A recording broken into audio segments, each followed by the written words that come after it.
That was fun. All right, everybody, here we are. Just like I promised you, another episode of Max Monday Mojo. And I'm lucky, man. I get to have my big brother on here, Mr. Brian Hunter,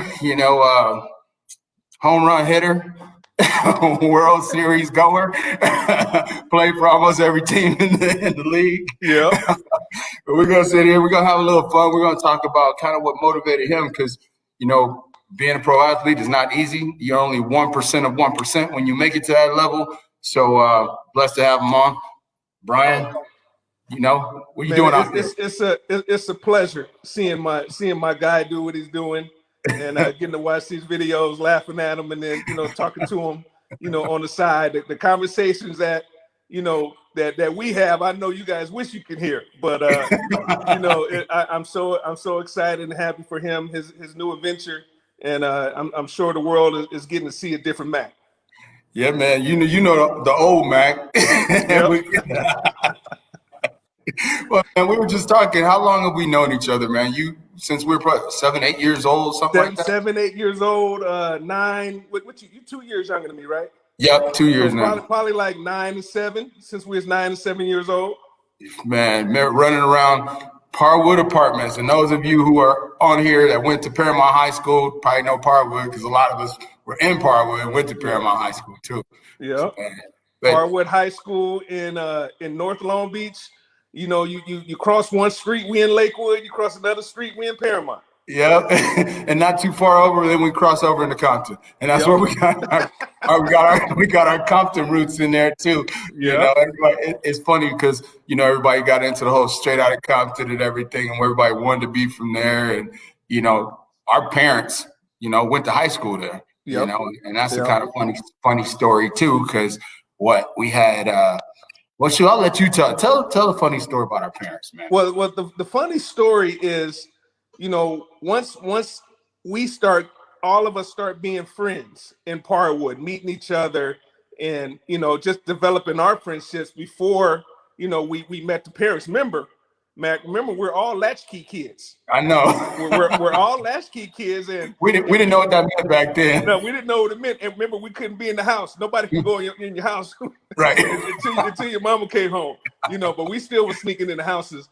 But once the parents started meeting us and hearing us talk and hearing where we're from, they would start calling out our parents' names. Right. And, once we say a last name, they were like, who is that? Well, that's my mom. That's my cousin. And they're like, well, I went to school with such and such, such and such. So we run back home and say, Mom, do you know such and such? Such and such.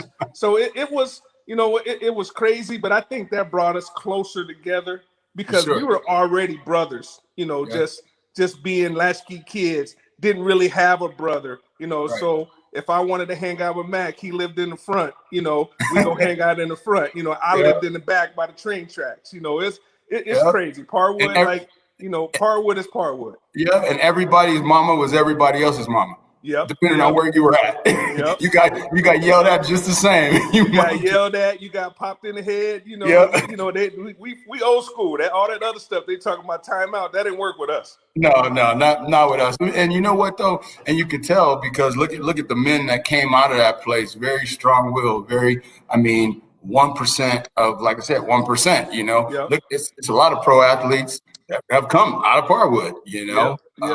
We had some guys and.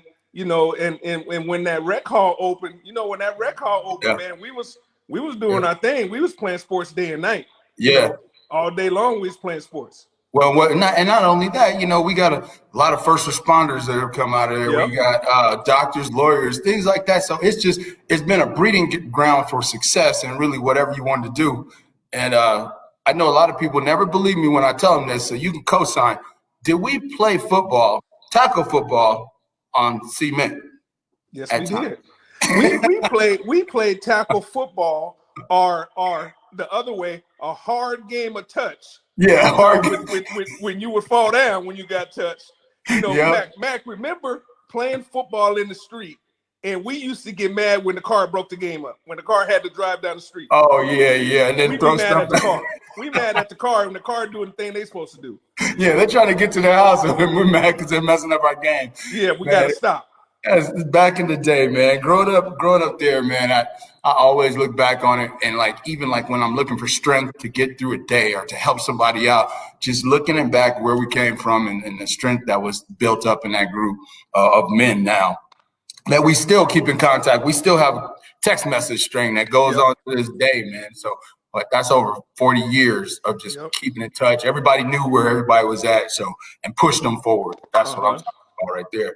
And speaking of that, just family alone, man. You got a pretty strong family. I mean, your mom passed, God rest her soul, great lady. But you had your sister. She went to the pros too. She played in the WNBA. I mean, how Yep. long was she in the WNBA? My sister, first of all, my sister is 15 years younger than me. So, I was a sophomore in high school when my mom had my sister. And Yeah. the biggest thing I can remember when she told me she was pregnant, I was like, well, there goes my car. Yeah. I'm not getting no car right now. But, my sister is, she's 15 years younger than me. She ended up playing in the WNBA for 5 years for the New York Liberty. She went to the University of Tennessee, played for Pat Summitt. Yeah. Her Legendary. accolades are way up there. Yeah, legendary. But again, she had a big brother. She got to watch him on TV. She probably almost thought that was normal. And then the crazy thing about it though, Mac, was, my sister 15 years younger. At 19, I left. Right, At right. 19, I went to the minor league. So I was only coming home half a year. And then, Yeah, being around, somebody that's that much younger than me, it was almost like it was my daughter. Even though it was my sister, it was like it that's was my true. daughter. That's true. That's true. And I remember that, man. I remember all of it. I remember it's just like when you got, your first house. When Yeah. you got to the league, you got the first house. We were like, oh my, our dude, he made it. Yeah. We're gonna have fun. And it was just cool when I look back at those times because those times of you making it and still keeping everybody around, motivated everybody to keep pushing forward, even if you made mistakes. You still want to keep going. And that was a big thing. Like, people don't remember, like Mac is younger. He's 2 years younger, but 3 grades. He's three Yeah. grades behind me. I started school early. I'll tell the story about me, Mac. I ended up playing 9 years in the big leagues. Yep. I only started 1 year of varsity baseball. Which I is didn't wild. start. I didn't start to my senior year in high school. And Which is did you get drafted your senior, or you got drafted though too, Then I right? went to junior college for 2 years. I Okay. went to junior college for 2 years and then got drafted out of junior college in the 8th round. But you don't see big leaguers from the States that only play 1 year varsity baseball. It's true. It's true. Usually those guys, if you're in the big leagues, you play 4 years of varsity. So you're supposed to be the best person, of Yeah. all time in your high school. That's Right. not saying I wasn't good, but it was just saying that I wasn't ready yet. Right. My Late time bloomer. wasn't there yet. I was younger than everybody. I also graduated from high school. I turned 17 in March. Yeah, So I was 16 my whole senior year in high school until March. that's crazy because my daughter is turning 16 next month. I And know. you were a senior at I was a 16. senior when I was 16 years old. So Oh, how man. that happened, the old Compton way, how that happened, back in the day, my mom, she was working for the county, and they said if he's potty trained, he can go to school. So I was Yep. potty trained at 4 years old, and they put me in the first grade. Oh man. I didn't go to kindergarten, all that, so I went straight to the first grade Straight to the first grade. because I Yeah, turned 5. I turned 5 in March. I think I was still going to daycare or something like that. Dude, my mom Man, had work, man. man, you know what? I was just checking out because we've been close for so long, you really don't pay attention or look at all the accolades and think different things and places you've been. So I was checking out a Wikipedia. I was like, man, I don't really pay that much attention. We just were living it, at the time. So I Yeah. pulled it up. I was like, man, wait. I mean, you hit some home runs in big games, Yeah. which was cool. I remember watching those and everybody cheering around. And I'm like, wait, hold on. That's my boy. And they were Yeah. like, nah, you don't know him. But anyway, Yeah. but then, I looked at it, said 3 World Series. Yep. Like that. You actually went to 3 World Series. I played in 3 World Series, man. I played, my rookie year was 91. Yep. getting to the Braves. They was the year before in 1990. They came in last place. Yeah, that's what I saw. I was like, then they went from last to first. They call it the worst to first World Series. Yeah, worst to first. It was, my biggest thing was, obviously we competed in everything we did in Parkwood. So we already knew how to do that. My other thing that I had was my motivation of, I competed for myself. Like, we played when we played the Dodgers, I knew everybody didn't have TBS, but I knew everybody had Channel 11, So Channel 11, that's what the Dodgers was on. Yeah, everybody was so turning I that had on. to do something, because if I didn't get no hits, what's going to happen when I come home? My boy's going to clown. Everybody was going to clown. Everybody was going to clown. So I was like, I wasn't necessarily playing. I was playing for the Braves. I was playing for me, but I was representing Parkwood. I was representing where we came from. I wanted, if anybody, I remember guys got mad. People got mad at me at Paramount because I said I lived in Long Beach. And I'm like, I live in North Long Beach, but we just went to Paramount. Right. No, you're from Paramount. I said, yeah, I went to Paramount High, but I'm not from Paramount. From Paramount, yeah. Yeah. It's the same thing. And you brought up something that's big. It's like, even in what I do now in business, because we're still attached through Facebook and Instagram and all these things, a lot of stuff, you want to make the people that were closest to you or around you proud of you, and helping people and helping them get into houses and all that stuff. I know you guys are watching. I know you guys pay attention to what I'm doing, and it's cool because even though you guys give me a hard time, and it's people out there that are watching. I mean, if kids did this, what we do, they'd be called bullies or making fun of people. But we've always felt like that. It actually made us better. We laugh at it. We don't get mad or cry. Nobody storms off. It's just part of the game, But the difference between us, Mac, is the relationships that we've had. We've known each other since we were 7 to 9 years old. Right. So we get an opportunity to, not necessarily when you're down, not necessarily when you're up. We get an opportunity to say how we feel, when we want to say it, but we always double back. We always double back. It may not be in front of everybody, but it's going to be a double back where we have our regular conversation, our real conversation. How you really doing? How your mama doing? How your kids doing? How everybody's doing. It's That's all true. fun and games, but it's more love than fun and games. That is, and that's the way it's kind of always been looked at. Is like, even when you're getting ripped, man, and everybody's giving you a hard time about anything, they're doing it because they really like you or they love you, and it's just something that we as kids have always done. I mean, I know other people look at it, or if they heard it from the side, they were like, dang, these guys like it. But it's just fun. But they don't know the history. And that's how, like I said, when I got to the minor leagues, I was an All-American. But when I got there, everybody was an All-American. Yeah. From different states. So my competition level was like, okay, everybody's an All-American, but this game about to start right now. Right. So let's see if you're All-American in this game right now. Man, so my competitive, Mac, to this day, if we were to try to play something, some basketball, something, I'm gonna get hurt because you know how I play. I don't play for funsies. Right. I want to win. Yeah. Well, you said something there too, is what kept you motivated to, be a starter and do all these things and not be intimidated by all the things that were around you. Because the reason why I bring that up, I relate it back to what I do as well, is a lot of people, the reason why they won't go buy a house, or they're intimidated by the whole thing, how big it is of owning a house. So, it's home, they're intimidated by it. Well, I look at playing in the majors. When you walked into the majors, or you saw Deion Sanders, or you saw Ronnie Gant, or you saw, David Justice and those guys back, or some of the big league pitchers that you came up against. How did you deal with that? Just not getting intimidated, just going, hey, that's just another man, But believe me, I was scared.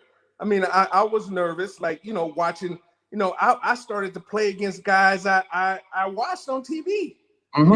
Like this shirt that I got on, Hank. I met Hank as a 19-year-old.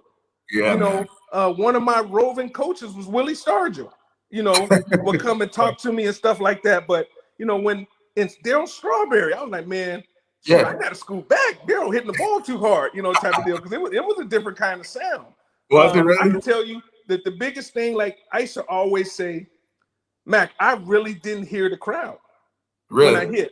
My concentration level was so high on trying to hit this ball and trying to do what I got to do to help my team win, I didn't hear the crowd. Now, that was 3 years of playing in a packed house, right? Right. I get traded to Pittsburgh in 94. We ain't got nobody in the stands. I can hear the hot dog man talking about, I got your hot dogs. I'm like hitting my ear, like, how can I hear this right now? Usually I can't hear nothing but just a buzz. Yeah, this dude's they didn't have nobody in the stands. I can hear everybody talking. I'm like, come on, man, something wrong. You're about to order a drink. You think he's asking? Yeah. But like, and then another story, Mac. Here's another story. I hit a double against St. Louis. And Ozzie Smith, another Compton great. He went to Centennial. No, Ozzie Smith went to Locke. And he went to Locke. And I hit a double. And he's like, right on, young blood. I see you from California. And I'm like, man, Ozzie Smith know me. He know, and that Mac, I didn't realize your second at bat, it tells everybody where you're from. What high school you went to. It's on the scoreboard. What high school you went to, your name, what round you got drafted, all that type of stuff. I'm like, man, Ozzie don't know me. He's just reading the board. Yeah. But see, I wouldn't even know that, man. That's just crazy. I remember when I posted that you were going to be on the show, and one of my colleagues, Linda, she might be watching this right now. If you are, Linda, hey, what's up? And then your son, hey, what's up? Because he's probably big now. But she said that was the coolest thing that he held on for all through his years of growing up, was when he got a chance to go to that game in San Diego, meet you, shake your hand. I think you gave him a ball or a bat or something like that. Okay. And, that's got to be cool to hear how, you get a chance to change people. Man, it's outstanding. And then the coolest thing, though, Mac, is everybody think, okay, when they meet a professional, they have these perspectives of who they really are. And, I was always like Mac, when I went to my 10-year reunion, and in my mind, I was saying, look, some of these people I really weren't friends with. Right. But they told their husband or told their wives that we were friends. I went to school with this guy.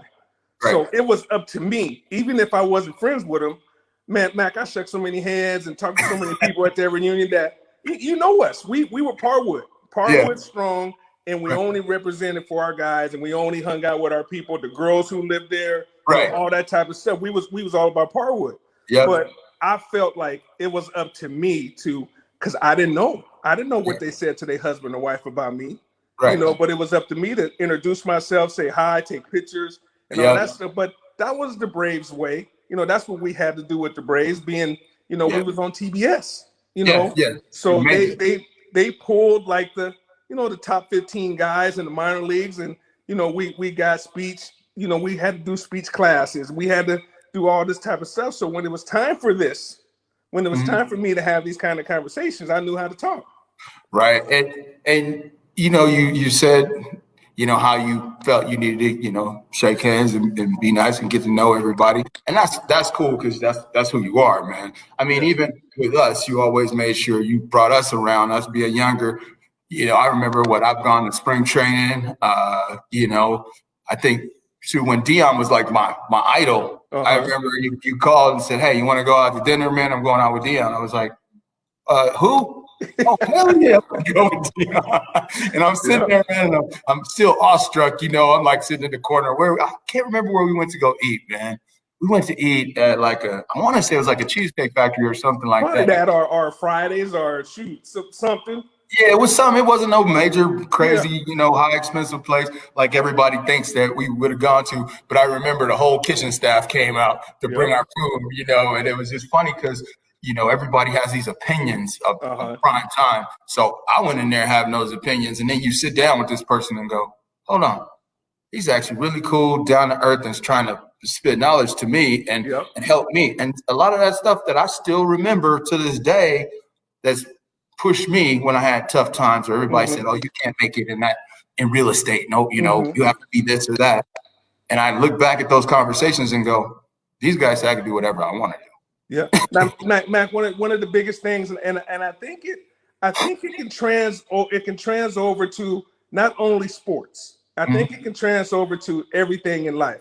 What I went by, and I tell kids today when I do hidden classes and hidden workshops with kids, I tell them, the faster you can learn who you are and what you can and what you can't do, the better you'll be. Yeah. So that being said, I was a good baseball player, but I knew what I wasn't good at. I wasn't a good 2-strike hitter. So what I do, I get my butt out of there before 2 strikes. There you go. You know, I wasn't a good breaking ball hitter. The best way to hit a breaking ball is don't miss the fastball. Yeah. You know, so I was always staying to my strengths. You know what I'm saying? So in the real estate world or in any world, what's your strengths? What do you do best? Right? You stay on doing that. Now, when you're at home in your Mojo office, you work on your weaknesses. Right? What are you weak at? Okay, that's what I'm gonna work on. That's when I've got this hour to work on my weaknesses. Man, that's so true, and it's exactly what my coaches tell me today. I mean, I'm 50 years old, and I still got coaches, because anybody that wants to be in business or wants to be in sports or whatever you want to be in, you got to find somebody that can mentor you and watch your blind side. You know, you know that better than anybody. You probably have 5 million coaches in your life. You know, but you still but I was big, Matt. I was big on reading my coaches' bios. Yeah. Oh, yeah. Yeah. You know, I read my coach's bios, and I let that bio dictate how long I want them to talk to me. Yeah, you know, that's true. That's like true. I had another story. Like I got these stories like for days. My double A coach. Mm-hmm. Now this is 1989. I'm 21 years old. I just led the organization in home runs and RBIs my first full season. That's wild. And I got Willie Starger-Rovin. My hitting coach was Eddie Matthews. He's in the Hall of Fame. You know, we come around Hank, you know, with all these people. My double A coach got 10 at bats in double A. So his one of his first conversations with me was like, Brian, okay, I'm gonna work with you hitting, you know, we're gonna do this, we're gonna do that. I said, check this out. I said, after these first 10 at bats, you ain't got nothing to say to me. Right. Because you haven't been back. What can you do that's gonna help me? Right. I'm at least trying to make it to AAA. Right. You know? He was so mad at me, but I'm telling you the truth. Yeah. You know, I want to go. I want to move. Yeah. I need somebody to help and push me. It's real. And I wish, like, even in my industry now, like when I talk to people, they call up or they're shopping around for a good, you know, mortgage lender or whatever, and they see these things on TV, these commercials from these huge big companies that just put out a bunch of commercials with a bunch of stuff just to get people attracted in. And then they're talking to somebody on the phone that has 2 years experience, you know, hasn't even made enough mistakes to really guide them through the tough parts of trying to get financing and buy a home, you know, and it saddens me because people don't do their research. Yeah. I mean, we have a great tool called Google. Yep. You can ask that loan officer or that realtor's name, put that in there and go find out everything about them. It's like what you did with research on your coaches. Yep. You know? Yep. But that now, if the person doesn't choose to do that, that's the person's fault. Yeah. They can't get mad at they can't get mad at the person that they was working with that wasn't that good. Right. Just like I say, I'm not a handyman. I don't know how to do that. Everybody, Brian, you don't know how to do that. I said, if I was a handyman, if I knew how to fix a roof, I'd be the best roof fixer. Exactly. You know, but when it's time to fix a roof, I'm gonna call the dude that know how to fix a roof. Right. The best one. So that's the same thing we're talking about. You always want to deal with the person that's the best at what you're trying to deal with. That's so true. As you were talking about that, I was remembering back, you know, when we were growing up, we would weed out or filter out the people that really didn't have the mindset and the attitude to make it to the next levels. Because like, I remember one time we were just talking about this recently, like when we would run and chase each other around. If you quit and you didn't want to play no more, you went home with your head down, then you most likely didn't come out the next day because you didn't feel you could compete. So naturally, we had this group of guys that just, if you were going to compete, there were no excuses. No, there were no. Yeah, we're playing football on the concrete. Okay, cool. We don't have grass, but we're going to play here, and you better be fast. You better be able to get around people. And if you aren't, you better keep coming back every day until you get faster. Because I remember everybody was like, oh, man, Mack's not that fast. You could run away from him. Well, my strength was hitting. So if you got in front of me, I was going to knock you down. Yeah. And then those same dudes, and then the other thing about that too, Mack, is, you know, you did maybe go home and then feel good about yourself. Yeah. But the thing was coming back the next day, coming back the next morning, and then that you may get picked last this time too. You know, your picking order will get dropped down. You know? This is true stuff now. You know, when Yeah. when it was time for us to play, we played. You know, we Yeah. played. You know, it was, you know, you guys weren't the best baseball players, but you guys played. I made you guys play. You know, Yep, and I just hated so it. I hated it, but I played just because I didn't want nobody to say that I didn't show up. yeah. You know, And you didn't want to not be where everybody was going to be at too. exactly. And Every- the same to this day, you know, you don't want to get left behind. And people always say, well, why are you working out? Why you wake up at 5 a.m? I mean, you should just, because man, it's rituals of success. Mhm. And speaking on that, man, you had to have some rituals of success, man. What'd you do like as you were coming up? What time did you get up in the morning? Did you go to the gym? Did you hit 100 balls? I mean, what did you do that kept you in my thing, I had two guys on my junior college team. I had a guy named Brett Barbary and a guy named Daryl Sherman. Brett Barbary went to guard, Daryl Sherman went to Linwood. Mm-hmm. And Brett would have 15 to 20 scouts come to every practice and every game to see him. Right. So my thing was, okay, I'm not jealous. I'm not mad at him because they coming to see him, but they're gonna walk away talking about me. That's smart. You know what I'm saying? They're gonna walk away talking about me. So when all three of us got to the minor leagues, you know, once the minor league season was over, you know, it was over like September 1st. Then I would have to go to instructional league with the Braves until Halloween in September, like middle of September to Halloween. Mm-hmm. When I would come back home, us three would work out 5 days a week from 9 o'clock to 5 o'clock every day. So we would go to Cerritos College. We would hit, and we get there at 9 o'clock. We hit to 11. We go to lunch. Brett goes surfing. Me and Daryl go to Long Beach State. He went to Long Beach State. He was the original Long Beach State Dirtbag, the '89 team. Oh, okay. And we would go to Long Beach State. We would hit again and do our outfield and infield work, and then we would lift. And then at 5 o'clock, 5:30, I call my boys. My boys that's not baseball players, because now they're getting off of work. Right. You know, I did my work. Right. I'm done. Now I can hang out.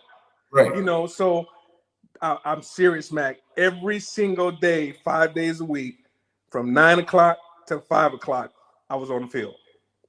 But that's what it takes, you know. Yeah. And now, you know, you're retired from the game. You still doing some scouting right now? I do some scouting on the side. I also do. I'm in this group called the Breakthrough Series, and it's a MLB Breakthrough Series. And what the Breakthrough Series is for inner city kids. Okay. And MLB pays for all the kids in inner city to come out and play. We go to Vero Beach, and it's all former Black baseball players. Okay. So it'd be Eric Davis is there, Ken Griffey Jr. come and talk. You know, all the guys that I played against. Now you think we have fun talking about each other? Right. You know, if you were to get in one of those coaching rooms and how we talk, it's because it's still Mac. We're playing games. They give us teams. We're coaching teams. Right. And us coaches are competing sometimes harder than the kids are. Yeah, I believe it, man, because that's what you get to live through them now. You know. Yeah, and I also do some speaking. I do speaking engagements. Like the last 2 years, I've been doing speaking engagements at some universities. One of my college buddies is a professor at the University of Central Florida, and he teaches sports management. And he convinced me and you know, egged me on to, you know, do these type of things and go up in front of people and talk. You know, that's cool. I've been going to a couple universities and speaking. Man, that's good. I mean, people need to hear it because it allows them to know that, you know, you're a real person. You know, you mentioned that you were scared sometimes or fear, you know, when you got up against some of these guys, you know, and a lot of people just see people like yourself on TV and they don't see them as a real person with real feelings. Like, okay, you had to work your butt off to get to where you are. And that's the thing I tell people all the time is like, everybody wants to go to heaven, but nobody wants to die. And what I mean by that is nobody wants to go get up at 4 a.m, put in the work, you know, then come into the office, make the phone calls. Then, you know, after that, go see everybody, talk to everybody, make everybody shake their hands, make everybody feel good and live in your natural spot. And then go home. And then the second job starts. Because Yeah, kids, Yep. and we got to take care of our kids, and our family relies on us and all these things. So, I mean, there is no magic pill No. that you take and makes you successful.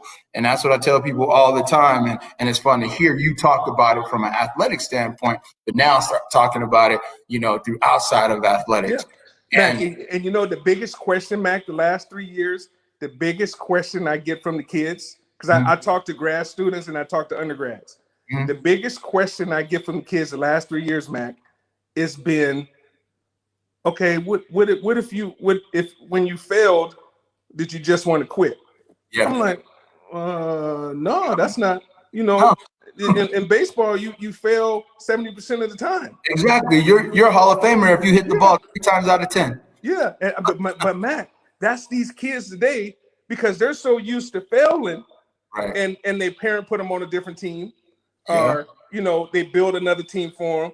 They don't never have to fight through nothing. Right. Yep, that's true. And we're talking about kids, so that's a great segue. Our last segment here is the kids, man. You got about the kids. Like I got kids. I started late, so I got one will be 16 next month, and one that'll be 6 in the next couple of days. And I look up to you in the way you've been able to raise your kids, and things like that. And you got one played football through college and went off. He's doing his thing now. Made it through college. Good school. I got two. I got a 25-year-old that's he went to Occidental College. He graduated from Occidental. Yeah. And then after that, he's been on his journey of playing football overseas. Yeah. He's been to Australia for 2 years. Last year he was in Germany. He signed his first professional contract in Germany. Cool. Right before the COVID hit. So, he's dealing with that right now. And then I got a 17-year-old, 18-year-old son that's a junior in high school, and he goes to Mater Dei High School, and he's pretty much at this time, he's better than me. I don't think his mind is not better than mine, but athletically, he's better than me right now. Well, I mean, the kid is, if those of you who are watching this, if you're from California, you know Mater Dei. If you're not from California, you probably still know Mater Dei because they have been the #1 ranked high school team the past, 4 years? Past 3 to 4 years. They won a national championship, their third national championship his freshman year. And he started, 13 out of the 15 games as a freshman. Which is crazy, Unheard man. of. I look at little man and I'm like, man, you weren't, you started as a freshman, and to start on that team as a freshman, that team could beat a lot of college teams. Yeah, we would have, Mac. First of all, Mac, when he got there, and we always didn't like Mater Dei from afar. Nobody likes it. Nobody liked Mater Dei. So I was like, my son is going to Mater Dei. I'm like, cool, Mac. The first day when I went to watch the practice, I'm like, well, where all these brothers come from? Yeah. They had number brothers and Samoans on the team. I was like, woo wee. And then Mac, when I got close to these boys, I'm like, they had a tight end that's at UCLA right now. He was 6'6", 280. The whole line they averaged 6'4", 310. I'm like, this ain't high school, man. This don't make no sense. That's what I was looking at. You look at it, it's like I remember when I played in the Shrine Game, and we had some kids that came out of Mater Dei, and we were like, wait, how are you in high school, man? You should be in college already. Yeah. And so talk about, though, Josh, he was never intimidated. No. Both of my boys, I think from and you got girls, I got boys, but we both got kids. And sometimes we wonder, do they really listen to what we telling them? Right. Because I'm sure if we talk to your daughters, we would pretty much say the same thing you've been saying to them. Yeah. And they'll probably get it. And you'll be sitting there like, I just told you what he's telling you, type of deal. But you know what, Mac? It has surprised me. But like my oldest son, Zachary, he's a coach's dream. Right. He'll do everything the coach will tell him to do. Right. So my thing with him was trying to get him to like, okay, Zachary, you can get out of your box a little bit. Long as you're doing your assignment, get out of your box. You can get out of the box, And then with Joshua is so, I think he has a brother that's 6 years younger. You know, he has a dad that played. You know, so Joshua's been on the football field since he was 6 years old. Since his brother started playing at 8, so Joshua's been on the football field since he was 2 years old. Yeah, You know, doing little brother stuff. You know, just on the football field. You know, since he was 2 years old. You know, so he gets it. You know, and this, you know, me and Zach were sitting in the stands in the first game. We're like, I just can't believe he's doing this stuff. You know, he's just so natural. Nothing phases him. Mac, you know, that freshman year, he was doing all that stuff. And, you know, we was averaging like, you know, we played IMG and it was like 20,000 at the game. And we was averaging like 10, 12,000 a game. First game of CIF was at Valencia. And it was like, you know, modern day packed house was Valencia, old school, you know, that didn't have big bleachers. So it was probably like 5,000 at the game. He's like, Dad, he said, the only thing was, there wasn't no people at the game. You know, I was like, I didn't know if I was going to be ready to go because there was nobody at the game. I was like, he's ready. He's ready for the SEC. Yeah. I pulled him up and I saw, you know, people that were interested. When I saw LSU, I knew it was the real deal because they don't come knocking if Alabama. If you hopefully they'll play something, or the next year you'll come and watch him play. Yeah, he is, you know, one of his idols is the Honey Badger. He's a Honey Badger out there. Yeah, he is total. When I look at him, I was like, size and everything. Yeah, he's a Honey Badger. Yeah, that's how he plays. He plays like he sets the defense up. You know, he can cover anybody. Tight end, he's a nickel guy. So tight end, wide receiver, whatever. You know, I'm really excited for him. I'm really excited for my oldest son too. I'm super excited for my buddies' kids. You know, we root for them. You know, just like they're our kids. You know, we haven't really got to meet your daughters yet. You know, but when we get to see them, and if they were playing, you'll be sending us stuff, and you know, it's amazing when we get to watch our kids because you know we know where we came from. You know, and we want our kids to be better than us, and that's what I was telling this one coach. Wanted him to go play at Rancho Verde in Moreno Valley. I was like, you know, I thank you for wanting him to play there, but you know, I sort of went to a hood school, so my son don't got to go to one. Exactly. It's true. You know, so you know he's at Mater Dei. He, you know, it's tough on him. You know, Mater Dei was they lift weights every day at 7 a.m. Yeah. You know, so that first year they was having, you know, he was getting there at 6:45 and wasn't leaving school till 6:45. Yeah, and they stay on him on the schoolwork because that's you know, it's a private school, so you know you gotta stay up on your game, and it's good to see them, you know, going through that, and it's a mental game. You know, it all starts up here. Everybody thinks it's a physical game, but man, we've been around people that have great physical talent. Yep. But the thing, like we talked about earlier, is being able to deal with the failure of things and then keep going. And when you see your kids start to do that at an early age, then you know you're doing something right. You know, I know that's the way I feel like with Mackenzie and Nevaeh. It's like, okay, they dealt with failure. Yeah. Now, then they got back up and they came back the next day, and here we are.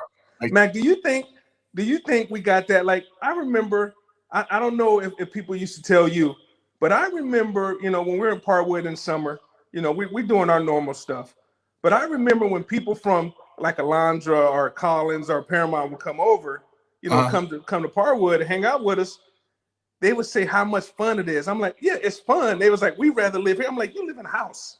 Yeah, you live in a house. Why you want to live? I remember that. Yeah, I was like, you live in a house. You know, we live in apartments, but it's like, it's so much fun over here. You guys are just like, I was like, well, this is what we're used to.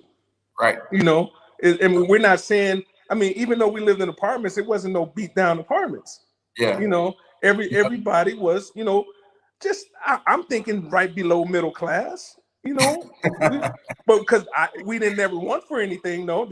No. I think everybody found a way between all of our parents coming together in different ways. Yeah. You know, and I don't even know if we knew really what to want for. I know what I mean? I think because the biggest thing I wanted, you know, I knew I couldn't over ask for stuff. You know, that it made us really.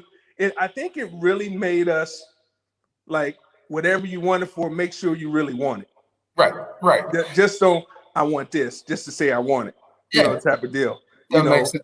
It made a lot of sense to me, but you know, shoot, it was. I know I wanted to play with my friends, right? You know, and even like I remember, you know, we could go on for days. So, and I know we got to get rolling, but just you know, kids today are like, can you give me a ride? You know, up the street. We didn't have that. No. So like, no, we just walked. If we wanted to go to the park, if it was an hour walk to Biscaloo's, or Biscaloo's was closer, but whatever. Boulevard to go swimming. Yeah, Boulevard Park to go swimming, because I was the only one that had the swimming pool. We posse up and we would walk. Now, what about going to the beach? Yeah, trying to catch all those buses to the beach. What about going to the beach?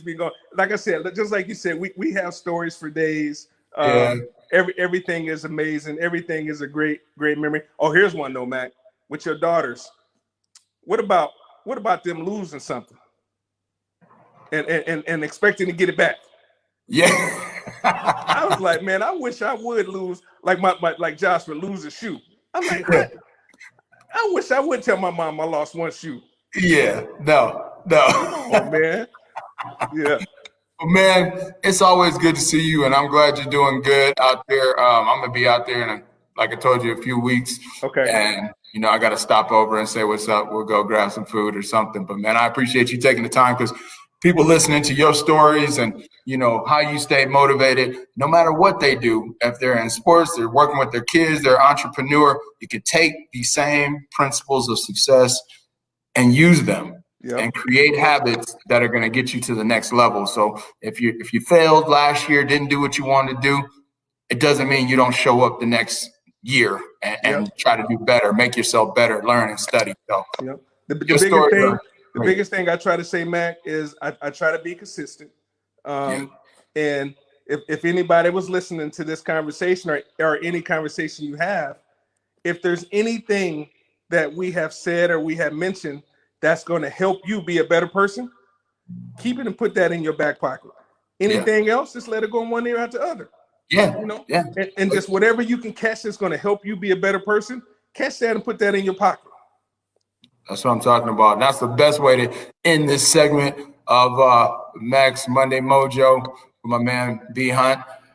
I'm going to get off the broadcast. I'll catch you on the other side, B. And I appreciate you guys tuning in. Hey, let me know. If it's somebody you want me to have on the show, maybe I'll reach out to them. Hey, who knows? They might just say yes. Next week, we're going to have the SVP of Loan Depot, which is, second largest mortgage company.